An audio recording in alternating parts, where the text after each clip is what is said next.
Deuxième et dernière vidéo sur la Madog. Alors dans la Madog, ligne principale, il y a une chose et une seule à retenir. On va d'abord accéder à la position. Donc on a vu les dames E2, on a vu autre chose. Cavalier F6.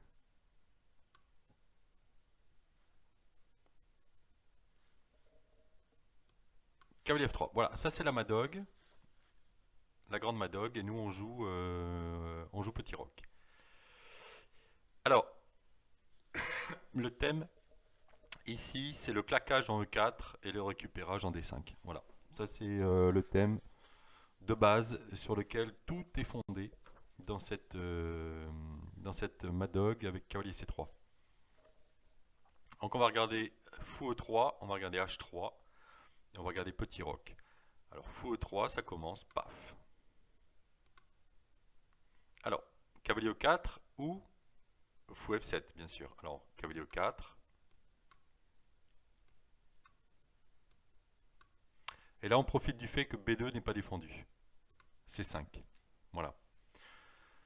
Les noirs ont complètement égalisé. Il n'y a aucun souci. Deuxième possibilité, c'est fou F7 ici.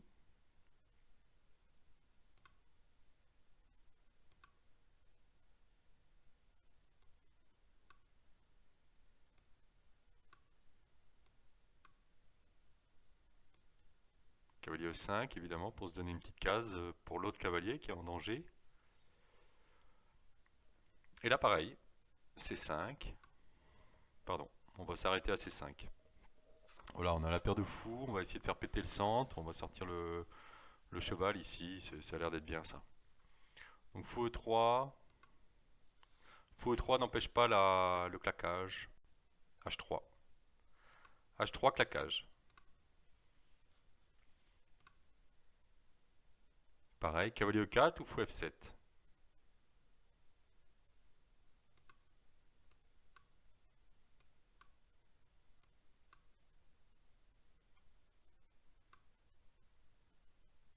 Par exemple C3 et C5. Et là on a égalisé encore une fois. Alors, après le claquage, le contre-claquage.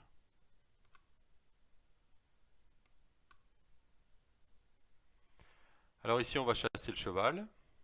Alors sur cavalier EG5,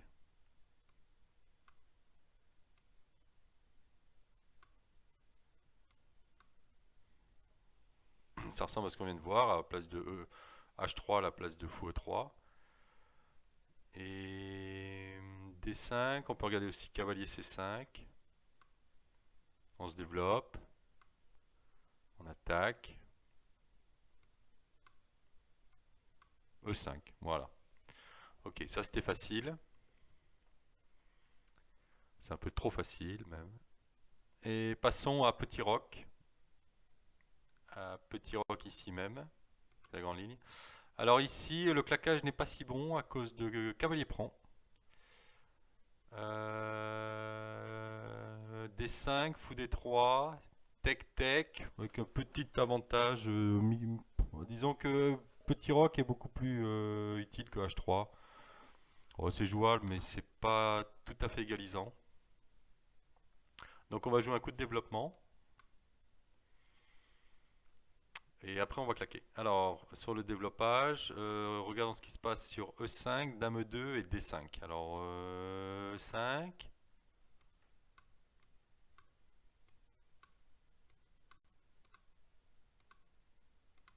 Voilà. Et puis bon, alors c'est un pion de plus, un pion à raccro. Mais ma foi, on est très très bien développé, toutes les pièces sont magnifiques, donc il n'y a aucun problème. Dame 2. Alors, oui, Dame 2. Dame 2.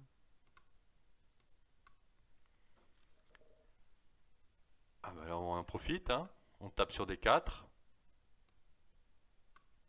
Défend. Tape.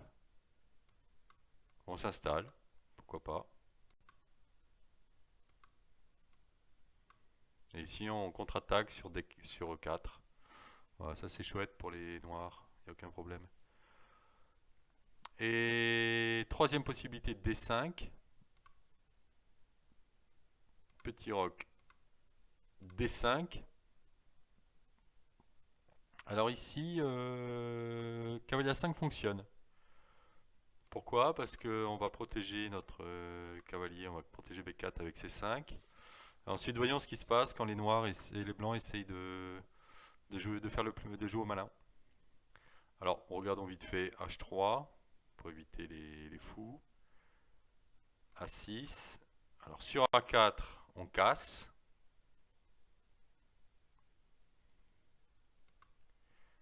Et sur A3, avec l'idée de gagner des pièces, on va créer une case de sortie. Par exemple, tour B1.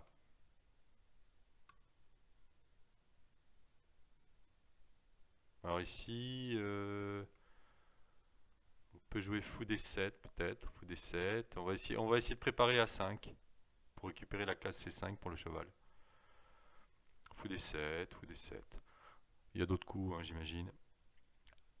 Alors, ça c'était A3. Regardons A3 un coup plus tôt. Alors, juste après C5. On a vu H3, A6. Alors A3 tout de suite, ça c'est plus dangereux. Alors du coup, on a l'occasion de jouer fou G4 maintenant. Ah. Alors on va regarder B4 et Dame D3. Alors B4. Ah. Bon. Contrôle toujours C4. Ah. Contre-attaque sur le fou, le cheval. Fou D2. On ouvre la colonne C. Par exemple pour la dame, ici même. Et de toute façon, là, on menace cavalier C4, donc les blancs n'ont pas vraiment le choix. Ça, c'est bien pour les noirs, il n'y a aucun problème. Alors ça, c'était B4, assez agressif, tente de gagner un cheval. A3, fou G4. Alors, Dame D3 pour conserver, pour garder le contrôle de C4 sans se faire déstructurer. Là, eh ben, on va doubler le contrôle de C4.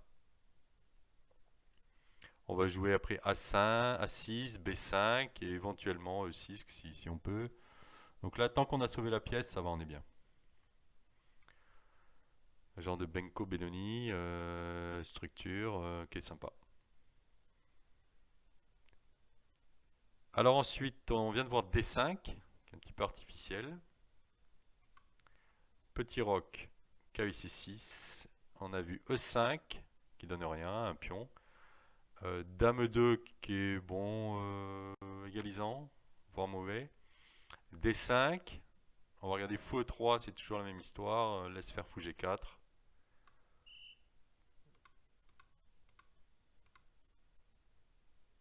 On tape, voilà. On va jouer une petite est indienne, des familles. Ça c'est la balade. Alors il manque le fou de case blanche, mais il manque au blanc l'activité à l'aile dame. L'un compensant l'autre, sûrement. Alors le fou E3, on l'a vu, il était là. On va regarder le grand coup H3, qui a l'air de tout parer. Là, les blancs sont bons, là, c'est parti. Sauf que maintenant, paf! C'est le moment ou jamais, hein. Après c'est trop tard, hein. Mais donc, sur Petit Roc, on attend H3 avec cavalier C6. Ça fait un coup de développement contre un coup de rien, et ça permet d'améliorer le cavalier prend E4. Alors, cavalier E4 ou fou F7 comme d'habitude. Alors ici, ça sert pas à grand chose parce que D4 est en l'air. Donc il faut prendre. D'où l'utilité de cavalier C6 à la place de contre H3 qui sert à rien. Tac, Tac. Et là, jolie case blanche. Hein. Gros jeu sur case blanche là à venir. Hein. Je préfère les noirs. Alors ensuite, fou F7.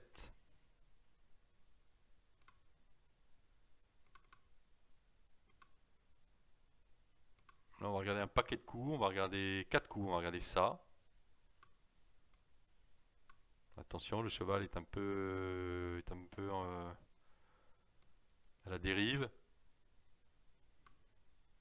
Encore une fois. Et puis il y a un petit souci là avec le cheval.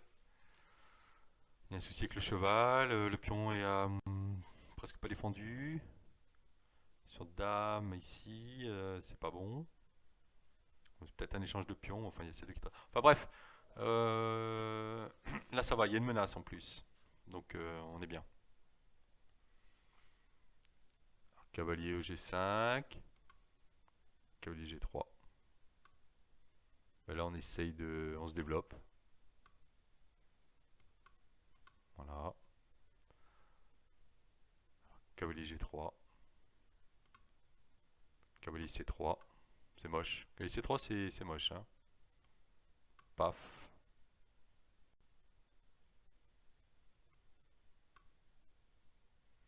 Ah, ici, on peut jouer H6. Ça évite de se faire emmerder sur des cavaliers G5. Préparer tranquillement E5. Il y a G5 qui rentre en ligne de compte aussi. Disons que le fou compense largement le mini gruyère ici. Et enfin, le coup principal, non pas cavalier C3, mais cavalier C5. Dame D6. E5. Voilà. Après les prises, on jouera C6. La tour va défendre B7. Et puis on va libérer le fou. Ça se passe bien pour les noirs. Voilà, ça est terminé avec la Madog. Donc finalement, les Miscalinus, peut-être plus dangereux que la mainline. Parce que la mainline, c'est toujours cavalier pour E4.